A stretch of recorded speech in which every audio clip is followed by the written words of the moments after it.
Afonso Vinícius Kirchner Freilich e por meio desse vídeo eu venho apresentar o meu artigo aprovado para ser apresentado no 4º Congresso Internacional de Derecho, Governança e Inovación, organizado pelo Iberojur e pela Universidade CEU Cardenal Herrera, em Valência, na Espanha. O artigo que eu produzi, ele é intitulado Entre riscos e benefícios da utilização da inteligência artificial pelo Poder Judiciário, e ele foi confeccionado em parceria com o professor Dr. Wilson Engelmann, que é meu orientador da pesquisa e do meu trabalho de conclusão. O professor Wilson, ele tem o pós-doutorado em Direito Público e Direitos Humanos pela Universidade de Santiago de Compostela, na Espanha, e é doutor e mestre em Direito Público pela Universidade do Vale do Rio dos Sinos, Unicinos. Já eu sou graduando em Direito pela Unicinos, estou no 9º semestre, e o trabalho que eu venho apresentar hoje, ele é oriundo da minha dissertação, do meu trabalho de conclusão de curso na graduação. Bom, para introduzir um pouco sobre o meu trabalho, eu trago a utilização da inteligência artificial pela literatura, que não é de hoje que vem percebendo que a íntima relação entre o homem e a máquina traz tanto espanto como curiosidade dos seres humanos. Por exemplo, em 1894, o autor Ambrose Bierce escreveu o conto O Feitiço e o Feiticeiro, em que ele questiona a possibilidade das máquinas se relacionarem e ele expõe o medo constante que o ser humano tem com relação às máquinas. Desde lá, várias obras têm tratado do assunto, como, por exemplo, as obras do Asimov, em 1950, como, por exemplo, As Leis da Robótica e o Eu, Robô, que ficaram bastante conhecidas na temática da ficção científica. Outro exemplo é Empregada Robô do desenho Jetsons e várias séries e filmes do Netflix, como, por exemplo, Black Mirror. Saindo um pouco da ficção científica, desde 1950 vem se debatida a utilização da inteligência artificial por diversos setores. Em 1950, o Alan Turing ele fez uma pergunta simples: podem as máquinas pensar? Passados 70 anos dessa pergunta emblemática, hoje a gente ainda não tem uma resposta. Mas o que é certo é que a inteligência artificial ela já está disponível no mercado e ela vem sendo utilizada com bastante frequência pelos seres humanos. Os maiores exemplos são o auxiliar inteligente Siri da Apple, ou o cálculo de rotas do GPS, a escolha de títulos mais relacionados às preferências do cliente, como por exemplo na Netflix. Bom, então, partindo do pressuposto que a inteligência artificial ela já vem sendo utilizada na atualidade, na sociedade, no mercado de consumo, o direito ele abriu os olhos para essa realidade.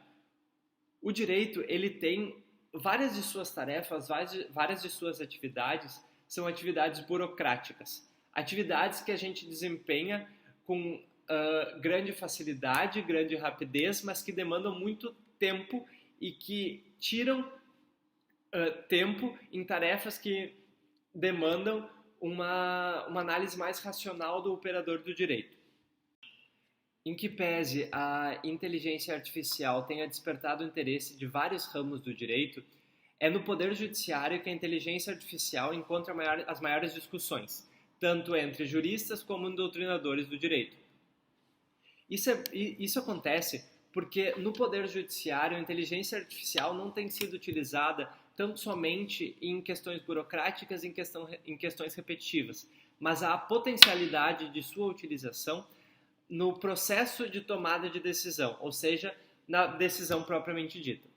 Então, nesse meu trabalho, eu fiz uma dicotomia, eu pesquisei uma dicotomia entre os benefícios e riscos da utilização da inteligência artificial pelo Poder Judiciário. Entre os benefícios, a gente verifica a possibilidade de diminuição dos números dos processos em tramitação no Judiciário, porque a inteligência artificial poderia garantir maior eficiência e maior diminuição de tempo, garantindo precisão nas decisões. Hoje a gente tem 78 milhões de processos em tramitação no Poder Judiciário brasileiro, de acordo com os dados do CNJ, do Conselho Nacional de Justiça, em seu relatório Justiça em Números do ano de 2019. Então, a inteligência artificial poderia vir como um gatilho para a diminuição desse elevado número que Eric Navarro, que é um juiz brasileiro, trata como tragédia da justiça brasileira. Ou seja, a gente tem muitos processos em tramitação e a inteligência artificial poderia solucionar essa questão, essas demandas. Por outro lado, o que eu verifiquei é a existência de riscos. Os riscos, com relação aos riscos, eu parto da teoria de Niklas Luhmann, que faz a diferenciação entre perigo e risco, e também do Ulrich Beck em suas duas obras, que é a Metamorfose do Mundo e a Sociedade do Risco, em que apresenta os riscos advindos com as novas tecnologias.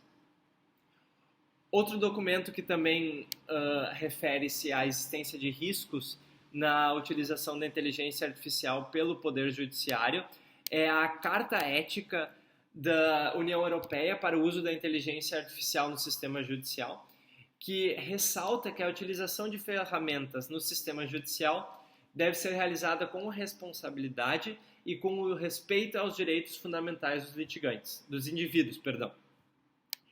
Então, partindo da ideia de que existem riscos e benefícios da utilização da inteligência artificial pelo Poder Judiciário, eu tentei verificar quais são esses riscos.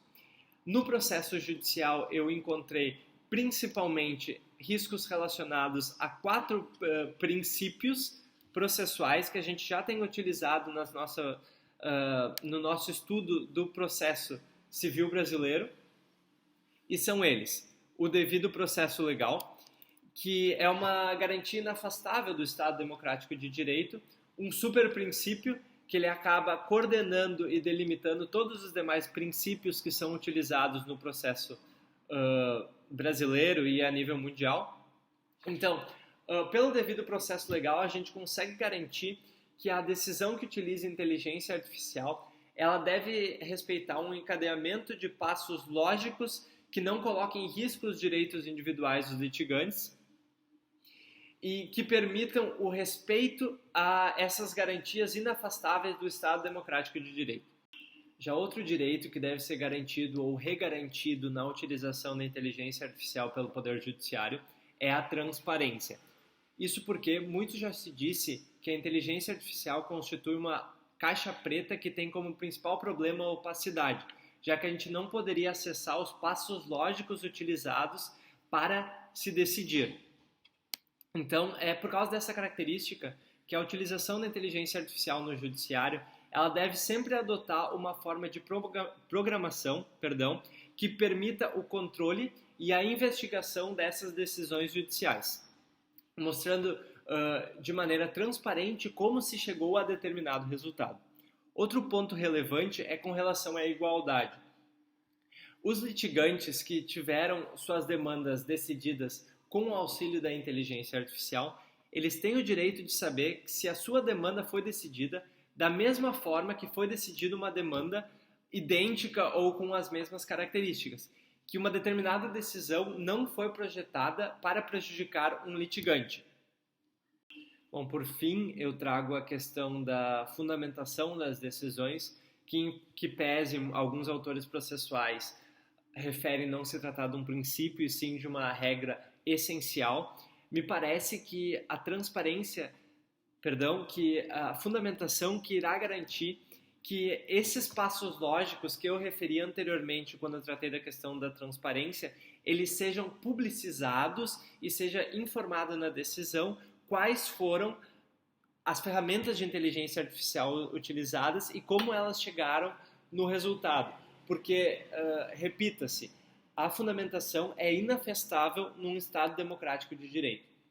Então, eu concluo referindo a importância da análise dessa dicotomia pelo operador do direito, que não poderá ficar alheio às novas tecnologias, principalmente quando utilizadas num âmbito tão importante quanto o âmbito da decisão judicial. Então, muito obrigado, até mais.